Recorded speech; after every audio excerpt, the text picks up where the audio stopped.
Kisah ini bermula pada tahun 97 Hijriyah. Kisah ini terjadi. Dan ketika itu pas pada musim haji. Dan orang-orang tentunya sedang dalam keadaan tawaf fi Baitillahil Haram. Dan ternyata di sana ada seorang nomor 1 di dunia, Pak. Yaitu siapa? Sulaiman ibni Abdul Malik. Sulaiman ibn Abdul Malik ibni Marwan Al-Umawi Al-Qurashi. Karena beliau termasuk daripada khalifah Bani Umayyah. Ketika itu beliau tawaf, hanya mengenakan kain yang tidak membentuk dan lain sebagainya. Dan ketika itu beliau ingin mencari seseorang, bertanya kepada orang yang bawahannya, yaitu Sulaiman ibni Abdul Malik, di mana sahabatmu? Maka orang tersebut mengatakan beliau sekarang dalam keadaan sholat dan orang-orang sedang menunggu di sekitarnya.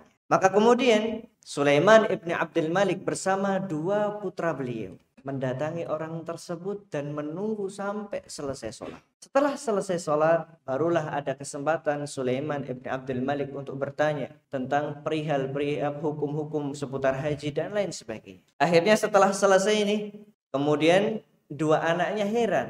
Siapa gerangan orang yang bahkan khalifatul muslimin sampai menunggu dan tidak diberikan kesempatan terlebih dahulu? Karena ketika itu Sulaiman ibn Abdul Malik mengatakan kepada kedua anaknya, wahai anakku, disinilah tempat yang tidak membedakan antara raja dengan rakyat biasa. Akhirnya kedua anak tadi terheran-heran. Kenapa terheran-heran? Ya karena tidak diberikan kesempatan yang luar biasa. Akan tapi seperti orang pada umumnya biasa. Dan akhirnya anak-anak tadi sebelumnya ada orang yang mengatakan bahwa tidak boleh ada yang memberikan fatwa di Masjidil Haram kecuali yang pertama adalah Atha ibni Abi Rabah, dan kalau seandainya tidak ada Atha ibni Abi Rabah maka hendaknya pergi menemui Abdullah ibn Abi Najih. Hanya 2 Pak yang diberikan izin untuk berfatwa. Anaknya tanya kepada bapaknya, wahai bapak, aku diserukan bahwa kita itu harus bertanya kepada 2 orang ini.